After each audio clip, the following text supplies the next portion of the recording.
This lecture is for class 12. The name of the chapter is Chemical Kinetics.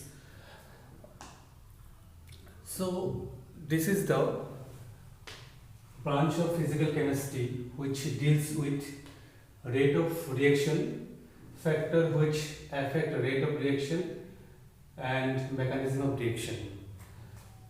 So, just I would like to give overview here first. So the factors are temperature. So the effect of temperature will be calculated by Arrhenius equation. This will be the last part of the chapter, and next one is concentration, and the effect of concentration will be measured by order of reaction. This will be the initial part of the chapter, and the rate of reactions. The meaning of rate of reaction is change in the concentration of reactant or product with respect to time. Means time का साथ कितना reactant decrease होगा, और time का साथ reactant अगर decrease होगा तो प्रोडक्ट क्या होगा, इंक्रीज होगा. So this is the meaning of what? Rate of reaction. So mainly in daily life we generally get three type of reaction. The number one is very fast reaction. Generally ionic reactions are very fast.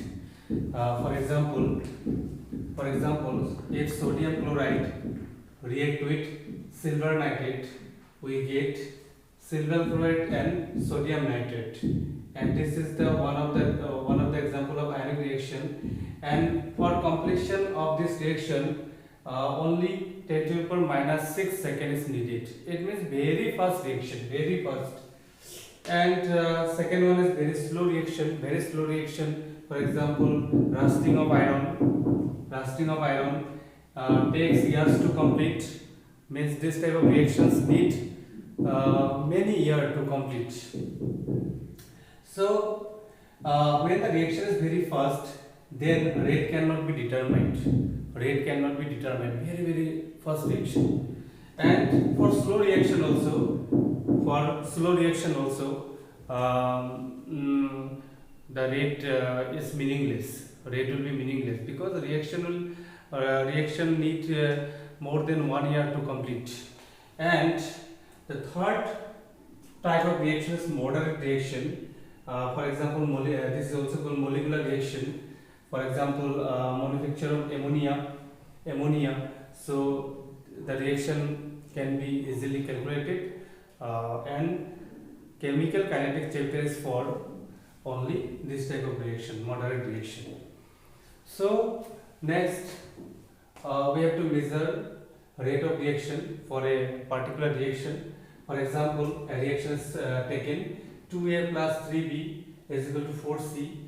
So here the average rate of reaction is equal to 1 by 2 delta A by delta T. Means हम लोग यहाँ पे ये जो reaction में 2 moles A reactant and 3 mole B reactant. So rate of reaction generally हम लोग 1 mole के लिए लिखा जाता है, 1 मोल के लिए, इसलिए डिवाइड बाय 2. यहाँ पे 2 मोल है तो 1 मोल के लिए क्या होगा, 1 by 2. ये टाइम का साथ A कितना डिक्रीज हो रहा है, 1 मोल के लिए, इसलिए डिवाइड बाय 2.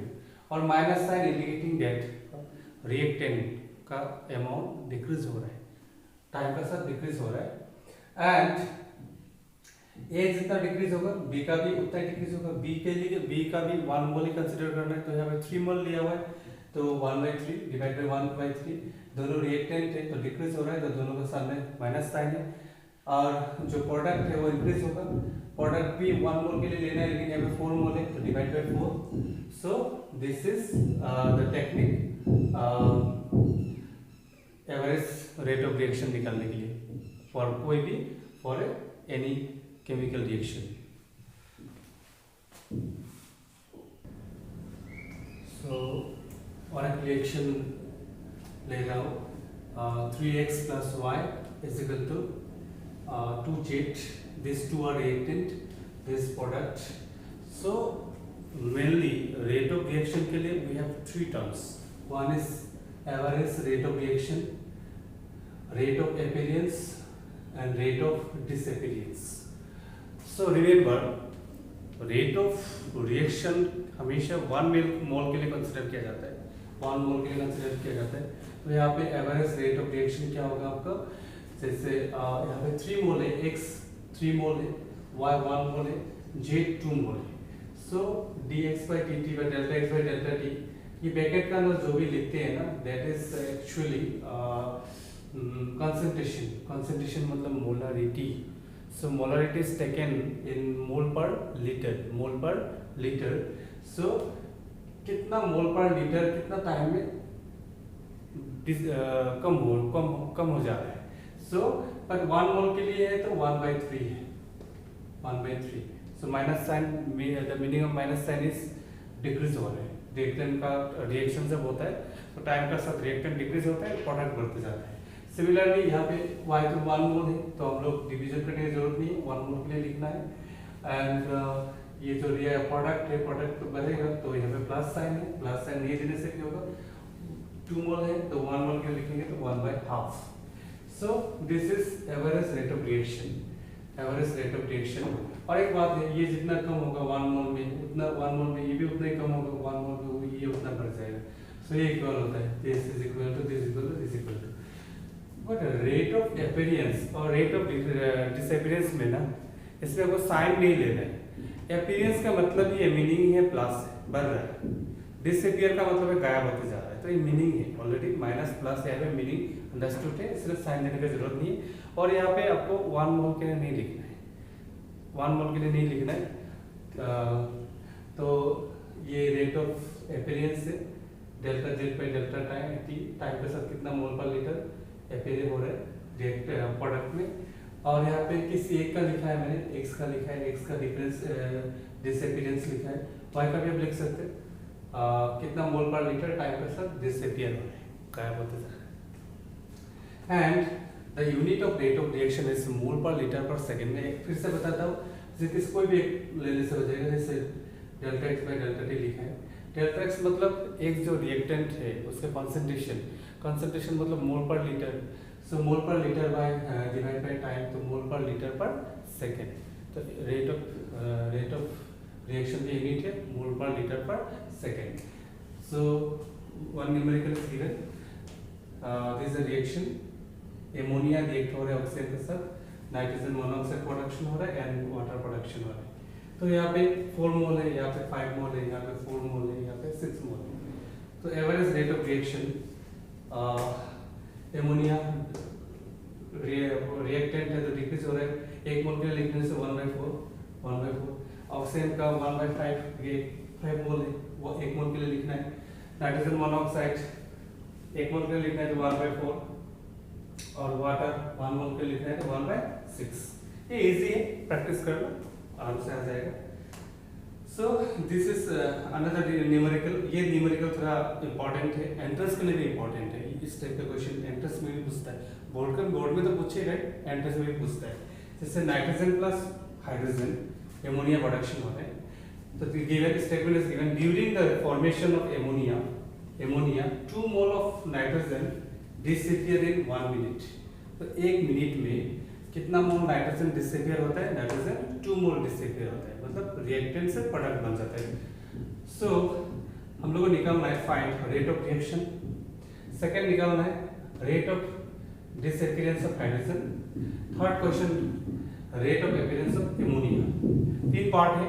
तो रेट ऑफ रिएक्शन हम लोग इजीली निकाल सकते हैं. रेट ऑफ रिएक्शन कोई भी एक रिएक्टेंट के लिए लिखने से हो जाएगा. जैसे नाइट्रोजन के लिए लिखा है, सो नाइट्रोजन 1 मोल है तो 1 मोल के लिए लिखना है, डिवीजन पार्ट नहीं है. तो डेल्टा अंदर में जनरल लिखना है, गलती से लिखा है. So delta N2/dt minus sign है क्योंकि डिक्रीज हो रहा है, रिएक्टेंट कम होते जा रहा है. सो हम लोग पहले कॉन्सेंट्रेशन निकालना है. कॉन्सेंट्रेशन का मतलब क्या है, मोल पर लीटर. सो कितना मोल, 1 मोल. वैसे के वॉल्यूम कितना है, वॉल्यूम दिया हुआ है 1 लीटर. सो यहाँ पे कॉन्सेंट्रेशन कितना हो जाएगा, 2/1, 2 मोल पर 1 लीटर. एंड कितना टाइम लगा इतना रिएक्टेंट कम होने के लिए, 60 second, so it will be -1/30, मतलब -1/30 मोल पर लीटर एक सेकेंड में डिक्रीज होता है। So this is the rate of reaction. So rate of reaction आपका अगर नाइट्रोजन के लिए जितना होगा, हाइड्रोजन के लिए भी उतना होगा, अमोनिया के लिए उतना होगा, क्योंकि हम लोग 1 मोल के लिए कैलकुलेट कर रहे हैं। सो नेक्स्ट हम लोग कैलकुलेट करना है rate of disappearance of hydrogen. अभी हम लोग रेट ऑफ रिएक्शन लिखे, अगर हाइड्रोजन यहाँ पे कितना मोल दिया हुआ है, यहाँ पर 3 मोल, सो हम लोग कितना लिखेंगे 1/3 हाइड्रोजन का कॉन्सेंट्रेशन बाय डेल्टा टी,